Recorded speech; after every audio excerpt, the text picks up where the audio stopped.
Alright, Shalom. We're going to start off making a little praise and glory.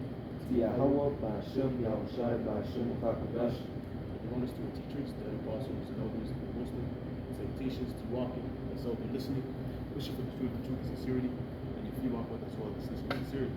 Alright, today, just coming back to you guys to the spirit of Allah, Yahushai. And really, this is going to be various topics. Alright, the first topic I want to start with is how to chase the spirit. In other words, be in the spirit, to fulfill whatever lot that the Lord has given you to fulfill. Okay? Let's start with the one in James. If any man lack wisdom, ask the Father. Whoever got it. James 1 and verse 5. James 1 and verse 5 says, if any of you lack wisdom, let him ask of the Most High, that giveth to all men liberally. If you lack any wisdom, when we talk about wisdom, it's like experience, right? Experience of what? Being in truth, right? If you lack that, hey, ask, the Heavenly Father, to increase you in those matters, man. Because it says what? He giveth to every man liberty, meaning like freely, right? If you're really sincere about it, He's gonna help you out, man. If you're in a drought for the sake, quote, hey, pray to the Heavenly Father, man. He's gonna give you the spirit, to do whatever that you have to do, hey, to do His work, man. Because we know it's not every day that you're going to be in the spirit, right? Scriptures tell you that the spirit's like the wind, right? And then how do you chase it? Maybe by what? Praying to the Lord, man. Asking Him to give you more knowledge, more understanding, more wisdom, right? In order for you to grow in the spirit. Okay? Sorry, real quick. It says here, Matthew 26 and 41. Watch and pray that ye enter not into temptation. The spirit indeed is willing, but the flesh is weak. Yeah. Just to back up the point that the brother just made, you can't be in the spirit 24/7. But again, you have to pray. You have to chase that spirit. Okay, you have to do your best to abstain from being in the flesh. And let's say if you put it in a percentage, you try to do your best to the best of your ability. If you can just put a number to it, let's say you try to be in the spirit 75% of the time and 25% of the time in the flesh. Because at the end of the day, you got to feed the flesh too, because it's weak, man. Yeah, so it's a balance, It's scriptures tell about just balance is the Lord's delight. Of course, especially being in this sinful kingdom, man. You're not gonna be in the spirit 24/7. Esau's always pushing, this to fulfill your lust, this, all these ads. Of course you're gonna slip up at times. But like the brother said, try to be in the spirit more than being in the flesh, man. Because ultimately, that's what we're striving for, man. To have our mind up on the things which are above, and pertains to the spirit world, man. Right? Another one, Romans 7 and 25. I thank Yahweh Ba'ashem Yahushai, through Yahushai Hamashai, our Lord. So then with my mind, meaning through the spirit, I myself serve the law of the Most High, but with the flesh, the law of sin. So again, the fact that through the flesh, you're going to go off. But through your mind, the inward man, seek it after doing the things that are pleasing unto the Lord. So again, there's two laws in your members: the law of the mind and the law of the flesh. Okay, and again, you try to the best of your ability to walk according to righteousness. Yeah, that's a perfect time to the precept that you read earlier in Matthew. But the spirit is willing, but the flesh is weak. That's what the spirit inside you. It wants to do the things that's pleasing unto the Heavenly Father, man. You want to be immersed in the scriptures 24/7. Always reading, being in the shower with the book, reading. You want to be in the spirit 24/7, right? But we know there's the precept said, there's a law within my members that's withholding you back. These chains of darkness, right? As it says in the book of Jude, man. They're not called the chains of darkness for no reason, because it's gonna hold you back, from fulfilling that spiritual aspect of things, man. Once again, you're gonna slip up, man. You're not gonna be in the spirit 24/7. At times you might get in a situation that you're gonna be fleshly. You're gonna think fleshly. You want to get physical. Whatever interaction that you get to, right? But at the end of the day, you always have to catch yourself and remember, be in the spirit, man. We have to be in the spirit, especially how things are coming down the wire, right? In the times that we're coming to, we're gonna have to be fully in the spirit, man.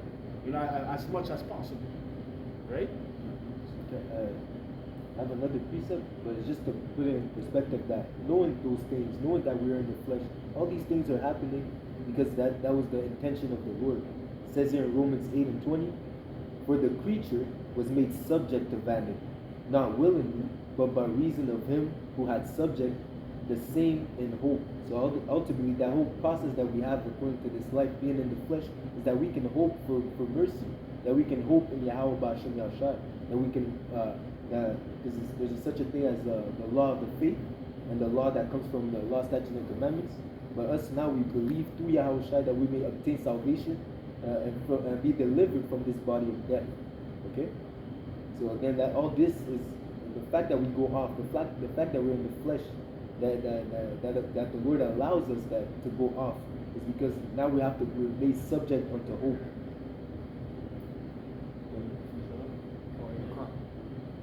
I'll read it again. It says, if any of you lack wisdom, let him ask of the Most High, and give it to all men liberally, and upbraid it not, and it shall be given him. Yeah, the Lord's gonna give you whatever you ask for, man. You know. Furthermore, what's the one thing that we're earnestly, of seeking? The kingdom of heaven. You know, scriptures tell you that way. The Heavenly Father's good pleasure to give you the kingdom, man. You know, and what's the first steps of you seeking that kingdom, man? By you being in the Spirit. You know, doing the things that the Lord wants you to do. You know, in order to arrive to the kingdom, man. Yahweh didn't say for no reason that the kingdom starts from within, meaning what your mind, the things that you're consuming, spiritually, if it makes sense. You know? But the precept said that, hey, he's gonna give it to you, man, whatever you ask for, man. You know? Especially his elect. If you're one of his elect, man, he's not gonna leave you without any wisdom, without any knowledge and understanding, man. You know? I got another precept. Luke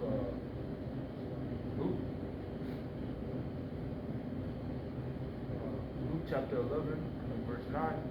It says, and I say unto you, ask and it shall be given you. Seek and you shall find, knock and it shall be opened unto you. For everyone that asketh, receive it, and he that seeketh, findeth, and to him that knocketh, it shall be opened. Yep, exactly. And if you knock, hey, right, but what's it for you knock? You praying to the Heavenly Father, man. You coming boldly, as scriptures say, to the throne, and asking what you need, man. Hey, and scriptures tell you a particular way to pray.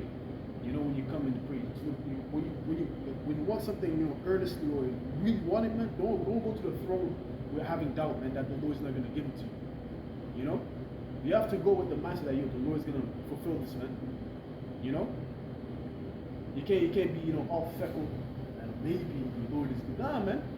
If you really earnestly, you want that wisdom and you want that knowledge, man, you want to be in the Spirit, man, hey, come boldly to the throne, man, and ask the Heavenly Father through Yahweh Shai, because he's the mediator, right? Real quick, Sirach 18 and 23, before thy praise, prepare thyself, and be not as one that tempteth the Lord. So even when you go, like the brother said, you should be able to meditate. You shouldn't just at a whim say, okay, let me pray. You should be already thinking, like, what should I pray for? What do I really need? You should assess the situation. What is really expedient in my situation? What is needful for me? Because it says that the Lord giveth to everyone in due season what is needful. Okay, so whatever you might not get what you want, but the Lord will give you what you need because He's our heavenly Father and He knows what we need better than ourselves. Even sometimes He might give you something that you might not want, but it's needful for you, man, to help you grow, to help you, to benefit you at the end of the day. Yeah, hey, it's a beautiful point. You said at times, man, they give you what you want or what you need. Like, let's say, for instance, going back to the topic, right? You want wisdom or you want understanding. The Lord might give that understanding and wisdom to you. The way it's not going to be the way that like it was in your mind for it to come. He might put you in a situation that, let's say, something gets stripped away from you. Let's say, for example, the main example, whether it's coming into this, let's say if you had a woman, the Lord takes the woman away, right? Because we know, when you have a woman, it takes your time, from reading the scriptures, being more in the Spirit, being more in the scriptures, the woman takes that time. But when you come in, the Lord might take your woman away, right? Let's say you're asking for wisdom. A form of Him doing that is by taking your woman away, because you having the woman, she was taking your time for you to be in the scriptures and be in the Spirit and gain more wisdom and gain more knowledge, right? To you, it might seem like, oh shit, this is bad. I don't want to lose my thing, But really, the Lord was looking out for you. He was giving you what you needed. That's a form of way that the Lord could do it. She's basically taking away things from your life that's holding you back, making you more efficient in the work by making you separate. Separating yourself from things that would distract you from your purpose. That's the word, basically building up your character. Yeah. But when you come into the truth, it requires sacrifice in order for you to grow. Scriptures don't tell you in Romans 12 to present your bodies as a living sacrifice for no reason. Not only your bodies, but basically your livelihood, man. Everything that you have a certain hold for in this world that you're addicted to, you can say in lack of better words, hey, those things are going to be cut off, man, in order for you to grow. Like I gave the example with the women. Some brothers, it's not your turn, or it's not needful for you right now to have a woman, because it's going to hold you back from fulfilling your purpose, man. This is Ecclesiastes 38, verse 24. It says, "The wisdom of a learned man cometh by opportunity of leisure." Ooh, by opportunity, that's a beautiful precept. I love that precept. It says by opportunity of leisure. What's leisure? Free time, right? When you have that free time, what are you going to do? You're going to be in the scriptures. You're going to be watching videos, doing research, like filling your system. That's you filling your system, like, we're going into before this lesson. When you're studying, that's you filling your system, man. But in order for you to gain that wisdom, it's with leisure, with free time. And once again, mass majority of the time, if you have a woman, she's taking a lot of your leisure time, man. Not only the woman, that's why I stated earlier, things of the world that you were, let's say, attached to. Those things have to be cut off for you to get leisure time in order to gain wisdom, in order to learn more, man. That reminds me of Ezekiel. Was it Ezekiel? Yeah. The Lord said, "I'm going to take away the pleasure of that eye, and you better not cry, man. She's going to die today, and you better go and do the work, man." That's basically what the Lord is doing unto His man, taking away what. And again, walking in that fire, it's not comfortable, okay? But we have to go through it. Prepare thy soul when you come to serve the Lord. Prepare thy soul for temptation, okay? You're going through things, man. You're losing things. Okay, but again, it says what? Count it when thou art brought to a low estate, count it all joy. Okay, because again, you have to understand that the Lord is dealing with you and making you go through all these situations so that you may grow. At the end of the day, it's for your benefit that you're going through these afflictions. Okay, so that you may be purged from all the uncleanness that you had in the world, so that you can come out as a pure gold, tried in the furnace. It says, I'm going to read it again. "The wisdom of a learned man cometh by opportunity of leisure, and he that hath little business shall become wise. How can he get wisdom that holdeth the plow, and that glorieth in the God that driveth oxen, and is occupied in the labors, and whose talk is of bullocks? He giveth his mind to make furrows, and is diligent to kind fodder." So like, if I may add real quick, even with let's say you can tie this in with a particular job that you didn't get. Let's say you were striving to get this because it was going to help you financially, all that, this, that, all the goodies that come with you having that job. Was the right thing for you in your mind, because it says what. In Proverbs, the way of a man seemeth right unto his own eyes, but the Lord searcheth the hearts, right? So you may say, like, this is the thing that I need right now. I need this job, man. If I get it, everything's going to be good. But little did you know, if you get that job, it might take you away from having that leisure time. Because what? You're focused on the oxen, like the precept said. You focus on getting the bag, getting this, that, you focus on the job. And then now you're making less time for the Lord. Now you're making less time, to gain wisdom, to gain, knowledge in the scriptures. And that's why the Lord might not let you get that job, man. Even though you came to the interview dressed up nicely, presentable, you were all articulate, the guy, he liked you, he shook your hand, like, yo, you're gonna get the job, yeah. But you see, come to find out, he gives you a call, you didn't get the job. Hey, the Lord set it up that way because, hey, you need that leisure time to grow in the scriptures, to grow in the truth, man.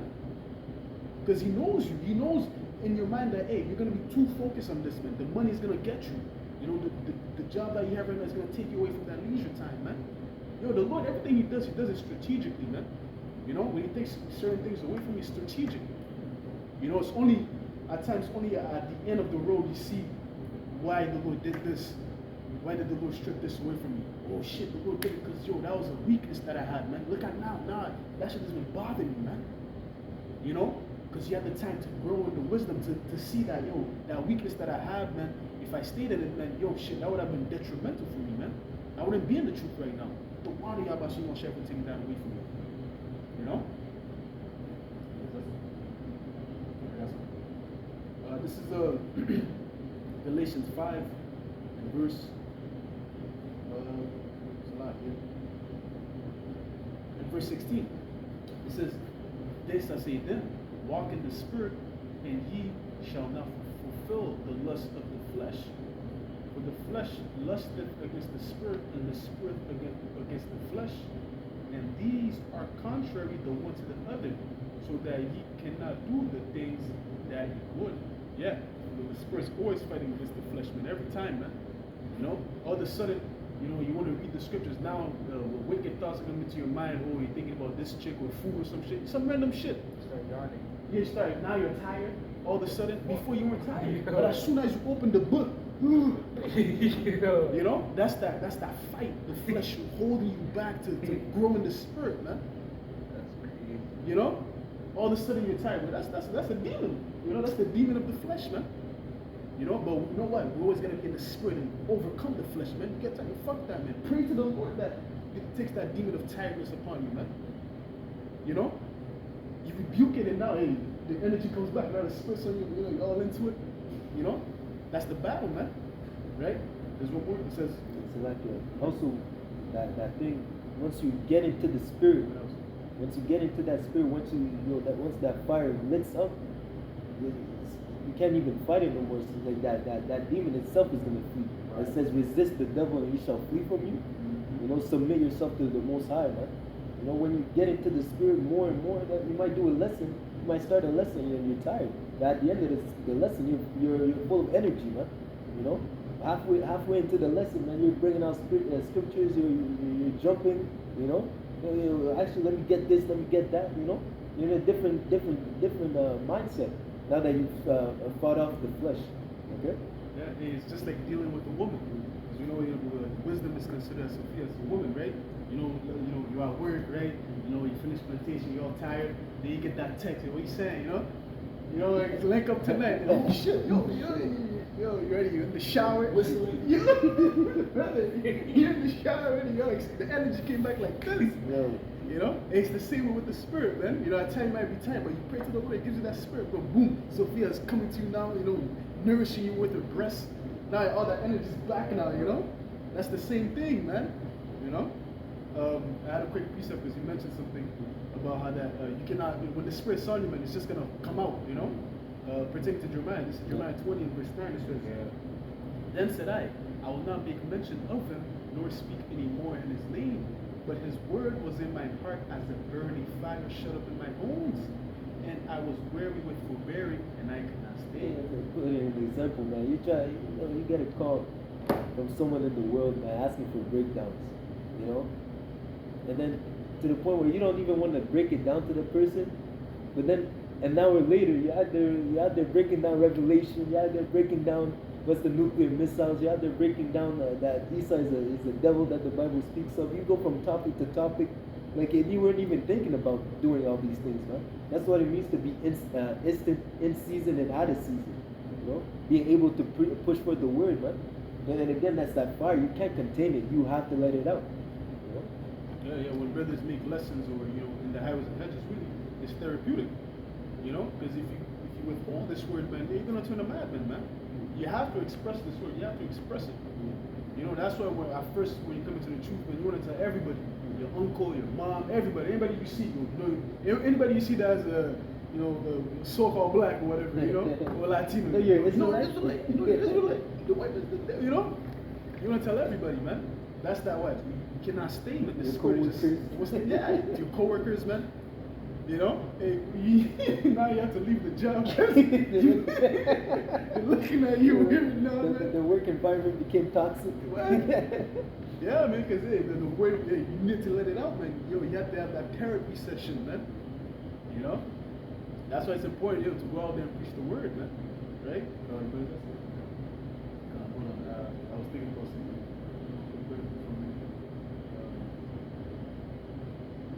That's okay.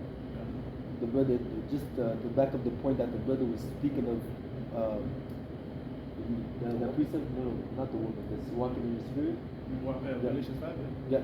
So again, the flesh is contrary to the spirit. So it says here in Colossians 3:1, if ye then be risen with Hamashiach, seek those things which are above, which where Hamashiach sitteth on the right hand of the Most High. Set your affection on things above, not on things of on the earth. So again, walking in the spirit. Okay. For ye are dead, and your life is hid with Hamashiach in the Most High. Verse 5, mortify therefore your members which are upon the earth, fornication, uncleanness, inordinate affections, evil concupiscence, and covetousness, which is idolatry. For which things' sake the wrath of the Most High cometh on the children of disobedience. Verse 10, and ye have put on the new man, which is renewed in the knowledge after the image of him that created him. So again, we're walking after the Spirit, and we're mortifying our members, keeping our body under subjection, so that we may obtain the graces of Yahweh Bashim Yahushua. Walking in the Spirit, rather than in the flesh. In another way, you could intensify the Spirit, or be in the Spirit more, is by what? Detaching yourself more and more from this world, man. You know? I'm read just the back of the statement that I said. This is 2 Corinthians 6 and verse 17. It says, wherefore come out from among them, and be ye separate, saith the Lord, and touch not the unclean thing, and I will receive you. See? So when you detach yourself from the world more and more, that's when the Lord is really going to dry nigh more into you. You know? Because we know scriptures tell you that the eyes of the Lord are too pure to behold unrighteousness. Right? But we try our best, to be righteous as much as possible. You know? But Yahweh Shai, did that job to really cleanse us from our filth, right? Because it tells you in Isaiah how that all our righteousness is as filthy rags, man. But the point I want to make with this is that what? You have to be separate in order for the Lord to receive you. And the more, how do you become more separate? By what? Detaching from the world, man. You detach from the fleshly things, right? You tap in more to the spiritual things. That's why at times, hey, you might have to go to a fast. Do a fast, man. Right? Because when you fast, that's when you're more in the spirit. Right? You're not putting things within in your temple, so it opens you more to the third world, in lack of better words. Right? Yeah, you might need to fast at times to be in the spirit. Scriptures tell you what? Draw nigh unto me, and he will draw nigh to the Heavenly Father, and he's going to draw nigh unto you. Right? And fasting is one of the number one ways you could drive more closer to the Lord, man. They're not like Ezra. Was it Ezra? Yeah. He had to fast for a particular amount of time in order to receive those visions, those breakdowns. Moses, Yahweh Shai. Before this, Moses got his the law, statutes, and commandments after fasting for 40 days, 40 nights. Yahweh Shai fasted 40 days, 40 nights, and then he started his ministry. So that's basically very. And again, when Moses came down, he was so much in the spirit that his face was shining. It says wisdom maketh the man's face shine. Okay, so he came back down from Mount Sinai, and his face was shining to the point where he had to wear a veil. Okay, and even Yahweh Shai, again, he rebuked the devil. When you rebuke the devil, you're casting out demons. So he went through that fasting period, and once he came out of it, he started preaching, doing his work. Okay. This is James 4 and verse 8. It says, draw nigh unto Yahweh Bashim Yahushai, and he will draw nigh unto you. Cleanse your hands, ye sinners, and purify your hearts, ye double-minded. Yeah, draw nigh to the Heavenly Father. Once again, a number one way you can draw nigh to the Lord is by fasting. Being in the spirit, reading. That's another way you be born with the Heavenly Father, man. Because the scriptures, it says, does not say Yahweh Shai comes in the volume of the book. So if you're reading more and more, that means what? You're conversing with Yahweh Shai more. That means that what? You're going to get in the spirit more. When you're going to get into a certain situation, precepts are going to come to your mind. Because what? You've been applying yourself by reading the scriptures. You've been having conversations with Yahweh Shai, man. At times when you're reading, it's actually like you having a conversation with Yahweh Shai. Right? That's how it is, man. Read the last part again. It says, James 8, James 4 verse 8 at the latter part. says, cleanse your hands, ye sinners, and purify your hearts, ye double-minded. So then, cleanse your hearts, right? And how can a young man cleanse his ways? You know, through the word. Okay, you're clean through the word. So as the brother was saying, to read, that's you having having a not conversation, but building up your relationship with Yahweh Bashim Yahushai. Okay, and again that's cleaning you, because through the word you get that knowledge and understanding. Okay, and by getting that knowledge and understanding, now you're changing and again building yourself up into a new creature by the renewing and transforming of your mind. Oh, so if I add to your point, in Revelation 3:20 it says that Yahweh shouts out the door. Revelation 3 and verse 20, behold, I stand at the door and knock. If any man hear my voice and open the door, I will come into him and will sup with him, and he with me. Hey, what's that door? The door of your mind, man. And Yahweh is there, man. You know? He's knocking, man. If you open the door, he's gonna come sup with you, man. Reveal his innermost secret things unto you. Right? You know, that's what it means by the door, by that door, man. It's your mind. Okay? And you have to allow Yahweh to come and to sup with you, man. You know? God, if I may add too, when you look into that word sup, it says dine, you know? And dine is what? Eating. So you're sitting at the table with Yahweh Shai. And when when you sit at a table with somebody, you're conversating with them. Yes. You know, like brothers go out to a restaurant, you're having a conversation about certain things. You know? So basically, like the brother said, you're talking with Yahweh Shai in the spirit. That's an intimate setting. Yeah. It's Not not for everyone. everybody. Yeah, it's not for everyone. That situation. Yahweh Shai, when you're sitting at the table next to Yahweh Shai, it's not for the people that are outside outside the store, outside the restaurant. It's for the people that are in at the table that understand and get that understanding. And not everybody can hear it. Just whoever's in that perimeter, you know, that table, only they can hear the whatever's being said. Yeah. That's most effective. This is Proverbs 9, verse 1. It says, wisdom hath builded her house. She hath hewn out her 7 pillars. She hath killed her beasts. She hath mingled her wine. She hath sent forth her maidens. She cried upon the highest place of the city. It says, verse 4, whoso is simple, let him turn hither. As for him that wanteth understanding, she saith unto him, come and eat my bread and drink of the wine which I have mingled. You know, that's the wisdom furnished that table. That's Yahweh Shai, having that intimate, you could say, setting, that supper, like a better was with you, man. Tying that in with that Revelation 3 and 20, right? Yahweh Shai furnished the table, right? Having the precepts, the scriptures, what you start doing. Eating it up, man. Eating it up, you're having a conversation, you hear the words behind you saying, this is the way, walk ye in it when you turn to the left or the right, right? That's what the Lord revealing the secrets unto you, man. And that's basically a course of kings. Yahweh Shai is basically building us up to be royalty.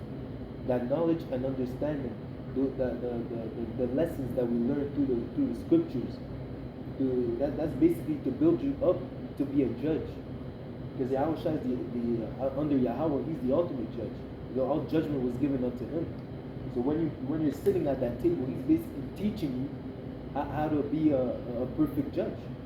And that's the knowledge that comes from following after righteousness. Got something back to you? Yep. This is Wisdom of Solomon 6, verse 21. It says, if your delight be then in thrones and scepters. So I can start at 16. God.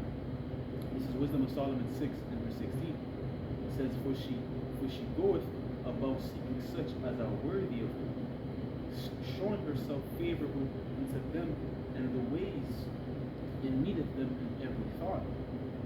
For the very true beginning of her is the desire of discipline, and the care of discipline is love.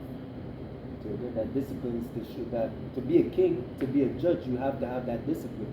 You can't be childish. You can't be moving off emotion. You have to be disciplined. And that's basically what Yahweh Shai is teaching us by supping with us. The first step to obtain wisdom, to obtain the fear of the Most High, is to have that discipline. if I may add too, the word disciple derives from the word discipline. You know, the disciples, they had to go through certain sequences of things to be disciplined. They were not called disciples for no reason, right? You know, Yahweh had to teach them the proper ways in order, you know, to basically become the disciples. Did he not say, if any man forsake not house or bed, he's not ready to be my disciple? That's part of you being disciplined right there, man.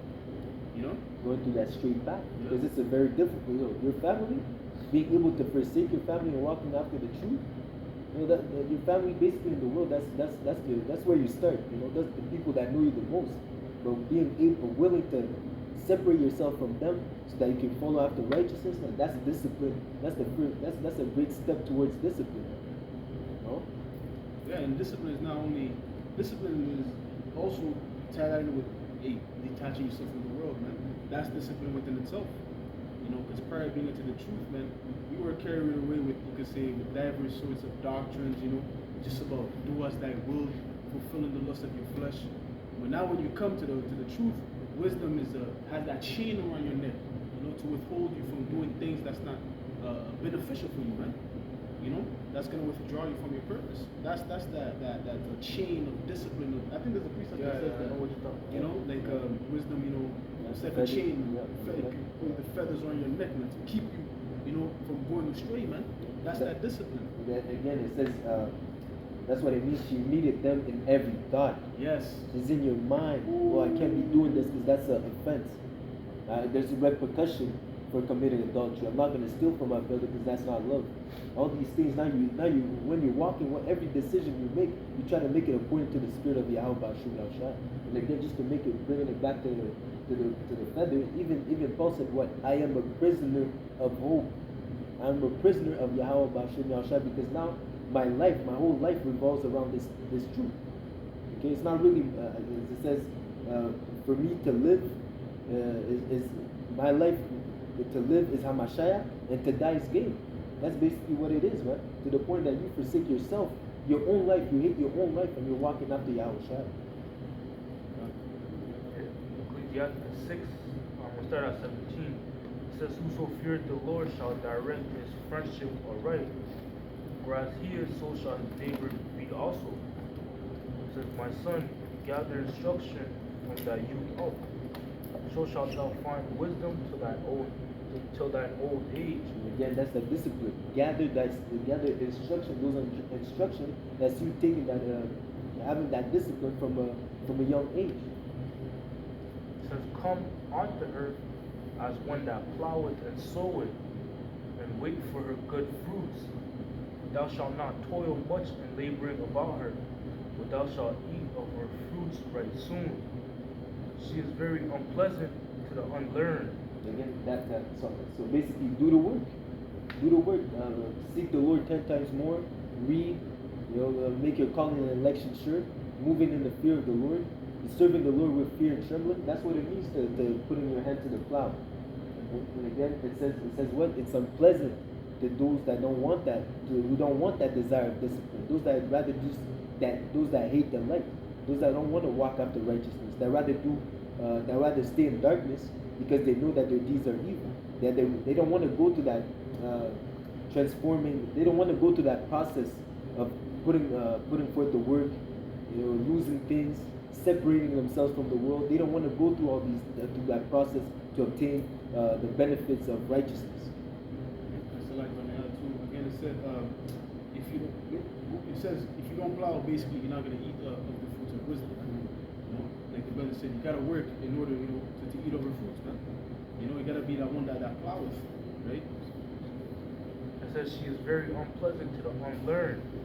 He that is without understanding will not remain with her." It says what? Wisdom shall not remain in the malicious soul. Okay, you don't want to cleanse yourself. You want to stay in your filth. The spirit of wisdom will flee from you, man. Okay, it will not remain in you. Okay. It says, verse 21, "She will lie upon him as a mighty stone of trial, and he will cast her from him ere it be long. For wisdom is according to her name, and she is not manifest unto many." So again, that setting, that private setting. The wisdom is not manifest unto many. Those that are not sitting at the table, they're not partakers of these things, man. Okay? They don't even more. They don't understand the benefit. Okay? They don't understand what even the point of why we're doing these things. But Yahweh Shai is opening our minds to understand what's the purpose of following after righteousness. What's the benefit of righteousness? It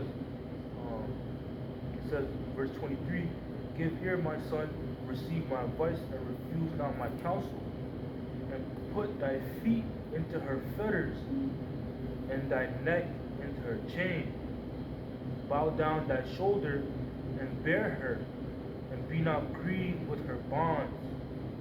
Come unto her with thy whole heart, and keep her ways with all thy power.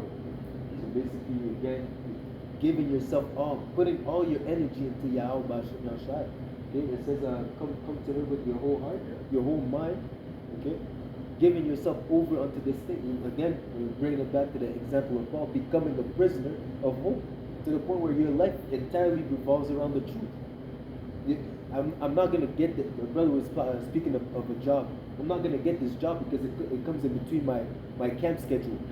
I'm not gonna be able to go to camp if I'm working from Monday to Friday, so I can't get this job, even if it's gonna be beneficial for me. So I'd rather sacrifice and go work at Giant Tiger.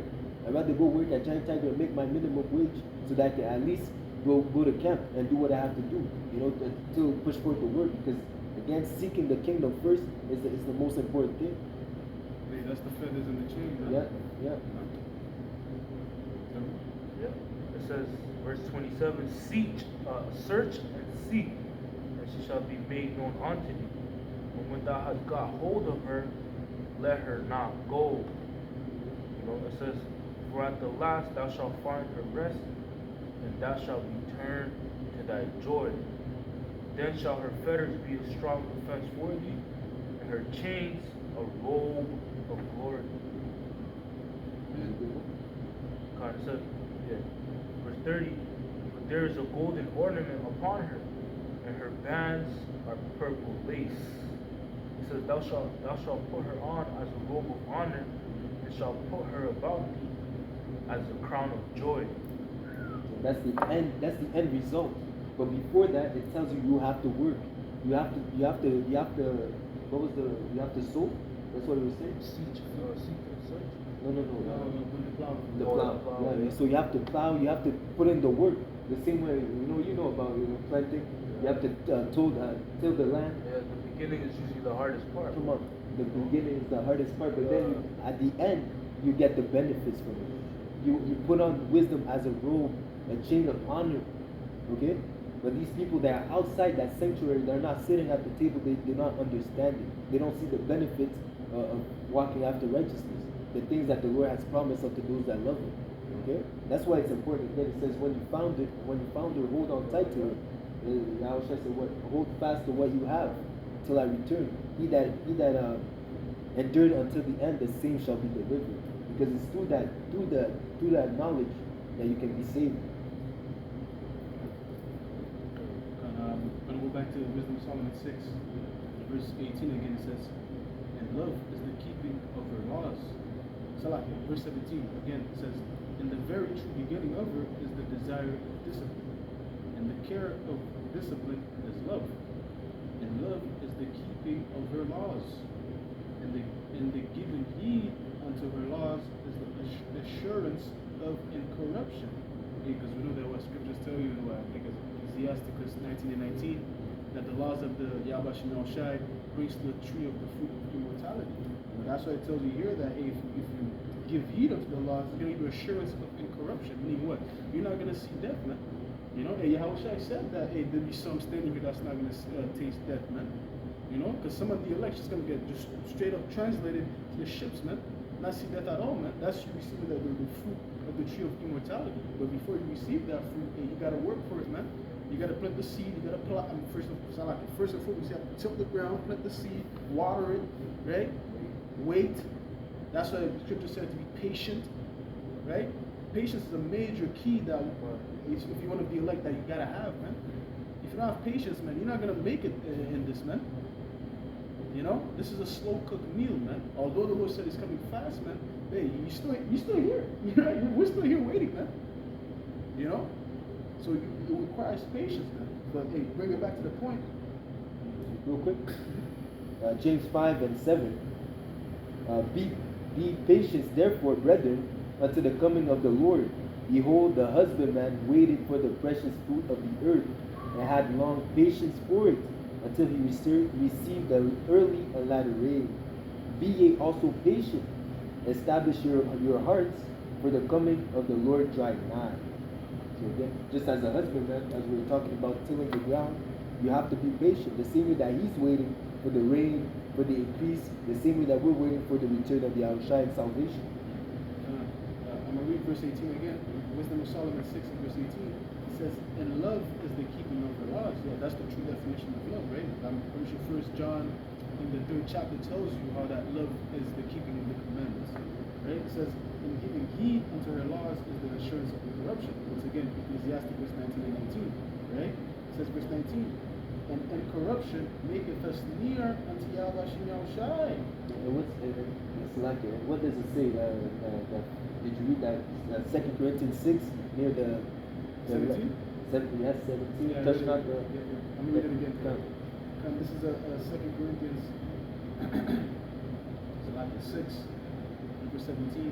It's like it because you have to remember it says what? Incorruption make it nigh unto the Most High. Yeah. And that's the whole purpose. That's the whole thing. Even the theme of the theme of the lesson is to seek after the Spirit and to be close to Yahweh. So like if let me add to your point before I read this, because it said incorruption. What was it again? Incorruption Bring it nigh to the brings Most nigh to the Most High. What does that mean? If you're incorruptible, that means that what? You're not sinning. You know? And if you're not sinning, that hey, clearly that makes you closer to the Most High, man. You know? That's what we have the laws for, to be separate, not right? So when we're not sinning, it's gonna lead to incorruption. That's why Hebrews 8 speaks about how that the law is gonna be an inward parts, man. To the point that the Lord is gonna be dwelling in the midst of us, man, because there's not gonna be any sin in us, any flaws in us, man. You know? And so just to prove that incorruption make it nigh unto the Most High, think about Yahushua. Yeah. After he was killed, after he was put to death on the cross, where was he at? Right hand. Right hand of the Lord, right hand of the Lord, man. How close is that, man? That's not somewhere in the crowd, man. That's right next to the Yahweh. Okay? So that's to prove you that incorruption make it nigh unto the Most High. And how can we get to that?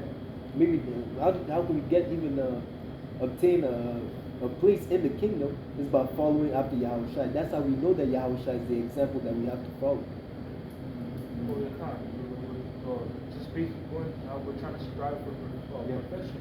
The scriptures say, "Be ye perfect, as the Lord is perfect." About a quick precept, Ecclesiastes 17 and 25. It says, "Return unto the Lord and forsake thy sins, and make thy prayer before His face, and offend less." You know, so that's what we understand that we can't be perfect with these bodies right now, but what we can do is offend less, which brings us what? Closer to perfection. That's why the scriptures say on the path of the just, that the shining light will shine more and more unto the perfect day. Come on. That goes into putting in that effort. That goes into that discipline. The offending less is just not. It's just like coming to the. Let's say you come into the truth today. You're not just gonna stop sinning. No, man. It's a build-up. It's a process. It's growth. Okay. Right. You might even start like first coming into the truth. A form of you offending less is what? Like doing one thing at a time. Like, okay, I'm not eating pork. You don't eat pork. You're not eating pork. That's offending less. Pork. And then what you add on to that? I'm gonna keep the Sabbath. Level up. Doing that, you're offending less and less. You're basically becoming more and more perfect by your journey. It's a process, yeah. Yeah. 2 Corinthians 6, verse 17, it said, "Wherefore come out from among them and be ye separate, saith the Lord." Be ye separate, come out from among them. Keep on. Yeah, come out from among them and be separate, saith the Lord. Touch not the unclean thing, and I will receive. Because even the law, statutes, and commandments, We know that we can't keep them to the full extent, but it's still our wisdom in the sight of the nation. Because that's by keeping the law, statutes, and commandments, that's what makes us holy. That's what makes us separate.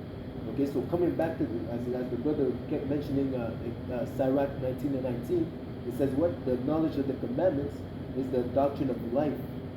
That's how we're gonna come into life. That's what makes us incorruptible by obeying the voice of the Lord. So like I must read it. Quote it like multiple times. Start at 18. God, this is Ecclesiasticus 19 and verse 18. It says the fear of the Lord is the first step to be accepted of him, and wisdom obtaineth his love. See, to be accepted of the Lord, you have to have the fear of the Lord. You have to have wisdom. It says the Lord loveth none other but them that dwell with wisdom. So without wisdom, the Lord is not dealing with you. Okay? And if I may add to the point too, because with fear, that means what you're acknowledging that he exists. You know? That also means that what you have the gift of faith, because it tells you in Hebrews 11 and 6 that if you come into him, you must believe that he is. And what's that key ingredient that enacts that faith to make you believe that he is that fear, man. Because you understand that, Yahweh Shemeshah is omnipresent, man. He rules in the kingdom of men. So shit, I gotta fear him, man. And that's when he's saying, okay, Khan, I'm up with it, because he acknowledges that what I exist. He's not like these other people, atheists, all these guys that are believing in false gods and shit, man. You gotta fear the Lord, man. Right? Verse 19, it says, the knowledge of the commandments of the Lord is the doctrine of life. And things that please him shall receive the fruit of the tree of immortality. See again that tree, that you being working, chilling, doing the work, and then at the end you'll receive that promise. You'll reap the reward of your actions. That's what he says. He that reap in the flesh shall sow in corruption, but he that reap it, he that soweth in the spirit shall reap life everlasting. That's the fruit. I'm going to go back to Wisdom of Solomon 6, verse 19 again. It says, Incorruption maketh us near unto Yahweh Shemeshah. Therefore, the desire of wisdom bringeth to a kingdom. It says, if you delight, therefore, if you delight be then in thrones and scepters, O ye kings of the earth, honor wisdom, that you may reign forevermore. Yeah, if you delight in thrones and scepters, you gotta honor wisdom, man. There's a reason why King Solomon asked for wisdom and knowledge and understanding to judge the people, man. And the same thing too. We're acquiring wisdom and knowledge and understanding, man. Right? Because we want to be king. We want to rule over these other nations, man. We want to be at the rightful spot that we're supposed to be in, and giving orders. Alright? Being in the spirit 24/7, man. Being in our glory. We want to be there, man. But we know the first steps to that is to honor wisdom. It's to bind our necks and our feet and our hands to that chain of discipline, man. To shed off those flaws, those dross that we have, and becoming perfect like the image of Yahweh Shai, man. We're gonna have thrones, man. We're gonna have crowns. But one of the first steps was to honor wisdom, right? Then it's gonna bring to that kingdom, man. That's it. Let me bring it out. Hebrews 6. Hebrews 6 and 13. For when the Most High made promise to Abraham, because he could not swear by no greater, he swore by himself, saying, Surely blessings will I bless thee, and multiplying will I multiply thee. And so after he had patiently endured, he obtained the promise. So again, that's the process. He eventually obtained the process, but he had to endure. Then the same way that the Lord set up as it says in 2nd Ezra 7, that path. There is also a good thing, a pleasant field full of good things. But to obtain these things, there are dangers set up in the way. And you can't reach the inheritance unless you pass those dangers. So that's the same way as enduring and then receiving once you get to the destination. This is Acts 14 and verse 22.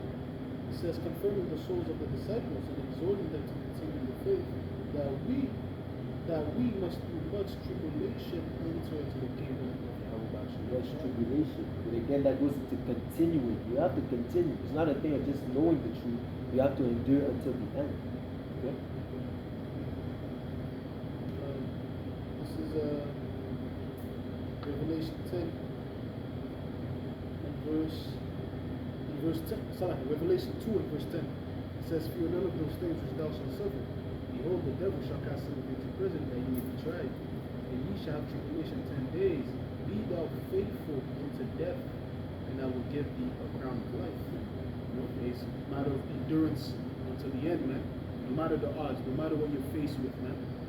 You know, no matter the odds, once again. Because we know that what Yahweh Shimon is on our side, man. You know, it tells you in what's that, 1 Corinthians 10 and 13, that with the tribulation and temptation is going to make a way to escape. You know, the way to escape might be death. You know, the scriptures tell you that when the righteous perisheth, none lay to our heart that he's taken from the evil that's to come, man. You know, at times the situation you get put in, when the times to come, man, the best outcome is going to be for you to be put to death. You know, but the point being is that what we have to endure to death, man. No matter the odds, no matter the consequences, no matter if the chips are stacked against you. You know, because really it's not. You know, if you take an L here, man, really it's a W. All right, we don't take L's. Okay, but hey, you gotta be faithful to death, man. You have to have that patience and endurance, right? That's it. Look at this real quick since I quoted it. This is Isaiah 57 in verse 1. It says, "The righteous perisheth, and no man layeth it to heart. And merciful men are taken away. None considereth that the righteous is taken away from the evil to come." And, you know, I quoted this precept earlier, right? The outcome of you applying the precept of 1 Corinthians 10 and 13, that escape might be death, right? Because if you continue on living, it might be a situation that's waiting for you that's not best as an escape, right? If it makes sense. Okay? That escape that you're gonna have is death, man, because that's the end of the journey. Okay? Because we know the scriptures tell you that Yahweh Shai is the author and finisher. So he already wrote the path that you have to walk, and he already wrote your story. And the end of your story on this side might be death. You know?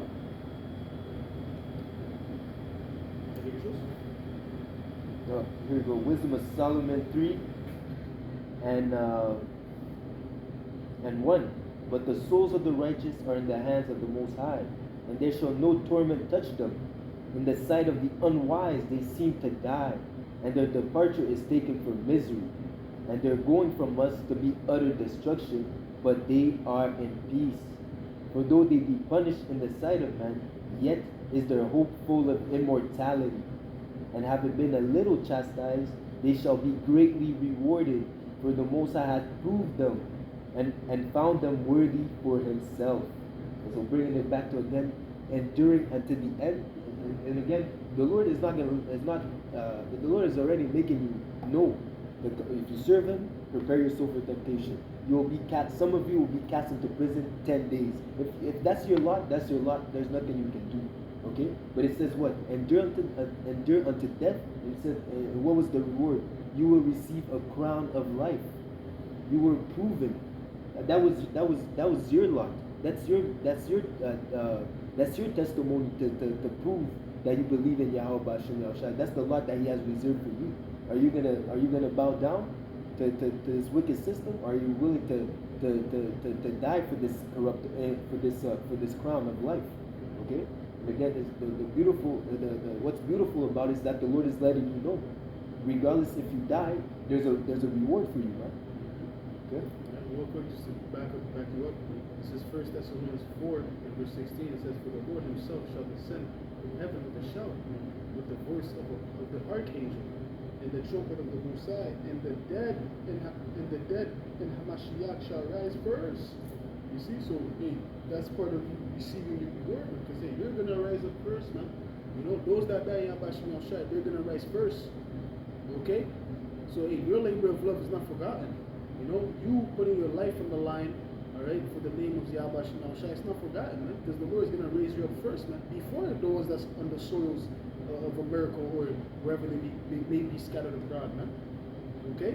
It says, verse 17, then we which are alive and remain shall be caught up together with them in the clouds to meet the Lord Yahweh Shai in the air, and so shall we ever be with the Lord. Yeah, then afterwards, hey, those of us that be on the soils of the earth at that time, we're going to get caught up afterwards, man.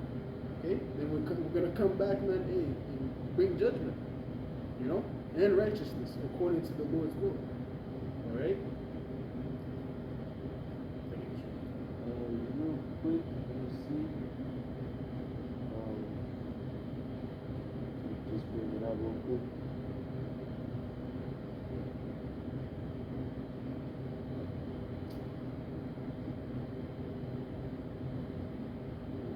Okay, I'll just start here. It says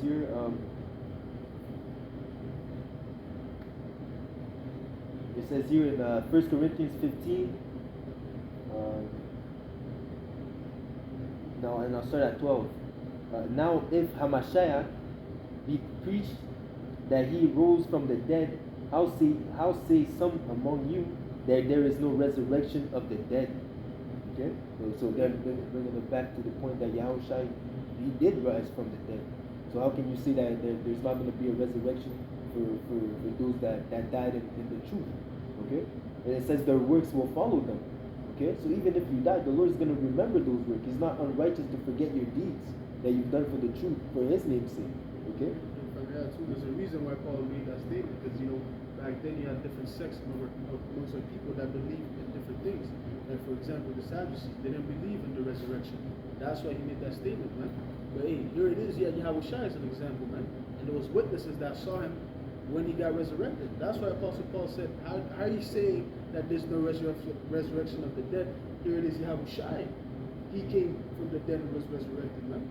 Okay, so of course, hey, those that die in Hamashiach, man, hey, they're going to get to rise first, man. And furthermore, that's why Romans 3 and 3 tells you that, what if they did not believe?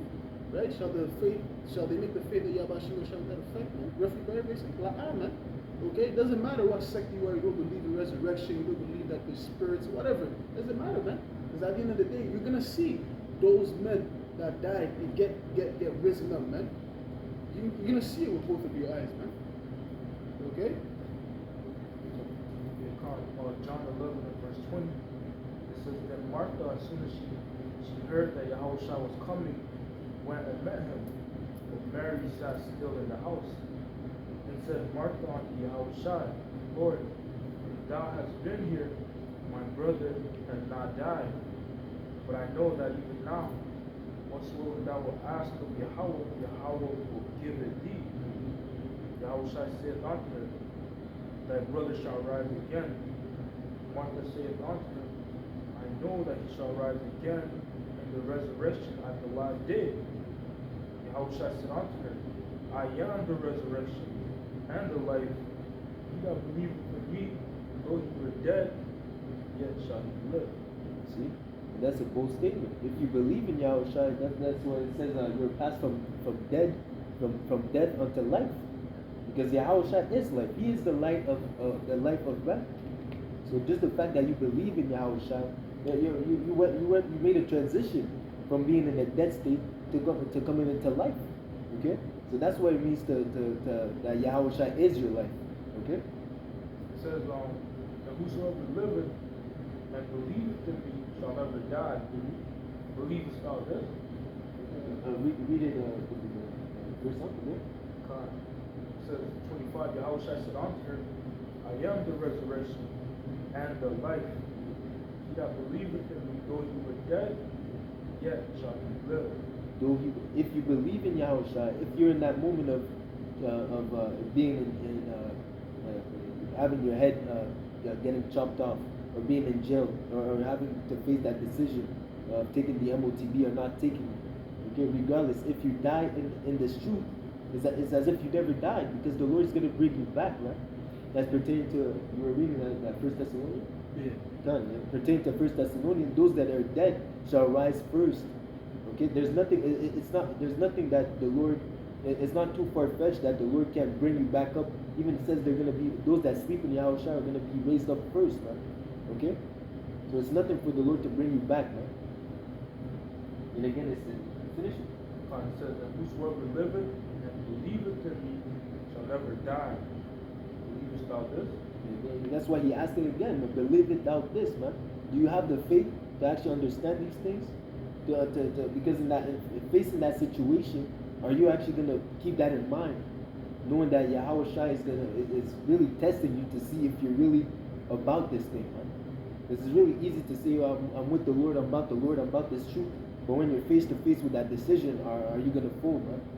That's when we're going to find out who's who, man. Because it says the hour of temptation is going to follow on all the world. Okay? So when that happens unto you, when you're faced with that decision, what are you going to take, man? Okay? So, okay, so like back to 1 Corinthians 15 and 12, I'll read that again. Now if Hamashiach be preached and that if Hamashiach be preached that he rose from the dead, how say some among you that there is no resurrection of the dead? But if there be no resurrection of the dead, then is Hamashiach not risen? And if Hamashiach be not risen, then is our preaching vain, and our faith is also vain. Okay, but again it says what? Who can disannul the words of Yahweh Bashim Yahshai? Okay, who cares if you don't believe? Okay, you cannot make void the words of the Lord, man. Okay, it says here, yeah, and we are found false witnesses of the Most High, because we have testified of the Most High that He raised up Hamashiach, whom He raised not up, if so be that the dead rise not up. For if the dead rise not, then is not Hamashiach raised? And if Hamashiach be not raised, your faith is in vain. Ye are not yet in your ye are yet in your sins. Okay, because that was the importance of His sacrifice. The fact that through His blood we are now cleansed from our sins. That was the whole purpose of Yahushua coming in the flesh, to save Israel from their sins. It says here, then ye also which are falling asleep in Hamashiach are perished. If in this life only we have hope in Hamashiach, we are all men most miserable. But now is Hamashiach risen from the dead and become the first fruit of them that slept. For since by men came death, and by man came also the resurrection of the dead. For as in Adam all die, even so in Hamashiach shall all be made alive. Okay, but every man in his own order. Hamashiach the first fruit, afterward they that are Hamashiachs at his coming. Okay, so again that all goes in order, but at the end of the day, Yahushua is going to resurrect, is going to raise up those that died in Him. Okay, everyone in order. Okay, that was the whole purpose of His coming. So it said people didn't believe in the resurrection, claiming that okay, Yahushua, if there was no resurrection, Yahushua died in vain. But it's not in vain. Our faith is not in vain. Everything that is written will come to pass, man. And the salvation of the elect and the resurrection of those that were sleeping in Yahushua. Okay? That second Adam, man. The first Adam is through him that basically we all died, man. He was the first man that you could say within that sin. It's because of Adam that we fell off. Or what? Because of the second Adam, hey, we're coming back to life forevermore, man. That's why I said everything is order, right? Adam was the first man to basically cause us to go off. The second Adam is the first man that's going to cause us to come back to that livelihood, man. Hey, that was it, man. We're going to close it off there. All right? Giving all praise, honor, and glory to Yahweh, Ba'ashem, Yahushai, Ba'ashem, Achad, Hey, Lord, willing this lesson was edified. All right? Until next time, we're going to say Shalom. Shalom.